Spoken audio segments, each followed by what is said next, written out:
Okay, this is a video game review for Dune for the PC, the adventure game, not the real-time strategy game that many will be quite familiar and helped create the real-time strategy genre. If you're not familiar with the material, if you're not familiar with the Frank Herbert book or the David Lynch film, then this game offers a very nice prologue. It means that you don't really have to know anything about anything, and it will still kind of ease you in, which is really, really nice. That's why I think this game is a very open game to fans and non-fans alike. So basically, I'll just give the story very briefly. You're a prince living on this planet. You have to mine spice, which is a very precious resource, for the Emperor. At the same time, your family's enemies are living in a palace on the same planet, and you know at some point shit's going to kick off and you're going to have to fight them. Not too much of a plot giveaway there. Where the adventure comes in is the fact that you have to keep up with spice payments to the Emperor, and after a while this can become very, very tricky. He's like your local pimp. If you don't pay him, his pimp slap is going to come in this form of, wiping out your family, and that's game over at that point. So you got to keep up with the payments.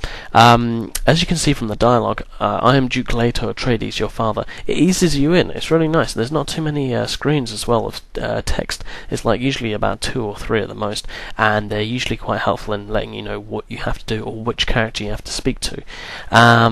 So again, this shouldn't be too scary for if you don't know what's going on. It's a very simplified version of the game, but even still, fans like myself will just love this game. It is quite short, but it's very fun. It hasn't got much replay value, but you'll remember this game because it was nice to play. It was the constantly changing storyline.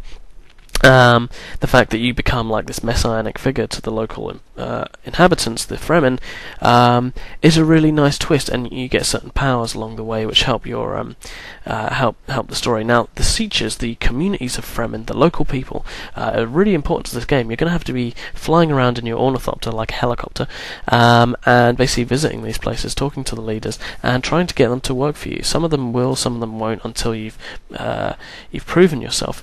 But you'll also have to be finding new ones as well. They'll say there's a siege to the west of here, and you'll have to explore it. There are dozens of these ones, so there's always something to kind of keep doing. And at the beginning you'll have to basically use those units to either use them in spice mining, which is the beginning sort of focus of the game, and later on you're going to have to sort of get them into your army sort of thing when you end up fighting the Harkonnen, and you can equip these troops with various equipment. If they're doing mining, then you have to, you don't have to, but you can equip them with harvesters and ornithopters, which will be very familiar to you if you've played the Dune real-time strategy games. And let's see, what else is there? If you're recruiting them for the army, then you can give them weapons, which is obviously going to make them more efficient when they're fighting the Harkonnen. So atomics and laser guns and even knives and weirding modules. There's they gain different skills and they have different numbers. So it is important later on the sort of military lining up your plans of attack and sort of creating some sort of strategy, and there is a strategy element to it, which is great. So it's almost like the game does change midway through, and it becomes a slightly different beast. But that's all really good. The art style works. It's 1992. What do you expect? It's not meant to be some big 3D production, and the sound works as well. On the PC version, I never had the original voice acting apparently, which was there, but the music works. It's very blippy, those sort of early sounds, but I kind of liked it. Some people would find it quite annoying, so if that's the case, then you can always turn it off, I suppose, and put on your own music, but I kind of liked it. So yeah, graphics and sound wise, it's fine. It definitely works.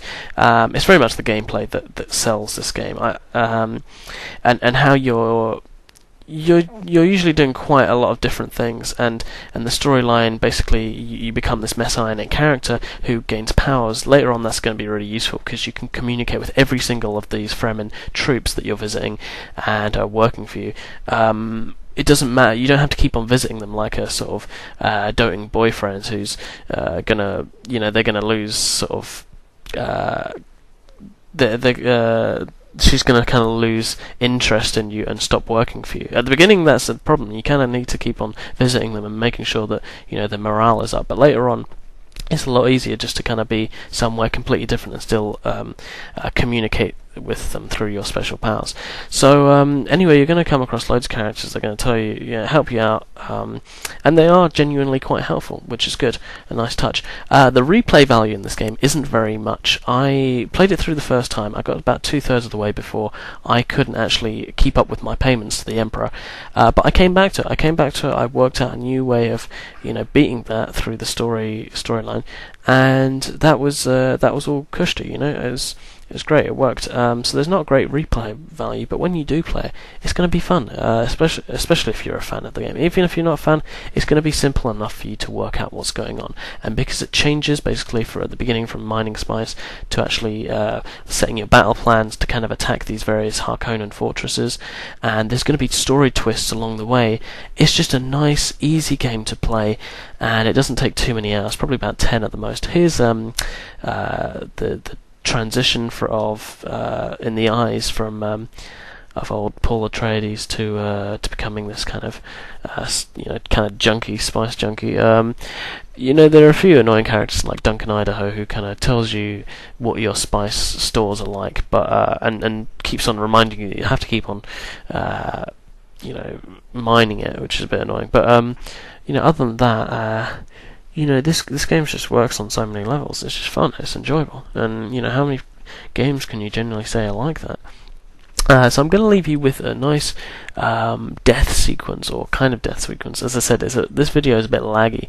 It goes a lot quicker than this in the game. But he's kind of like dying because he's been out in the desert too long. If you wander around in the desert too long, then this kind of shit does happen. But it's cool. It's a nice touch sort of thing. So I'm going to give this game in the end a fairly strong 7.5 out of 10. So that's me.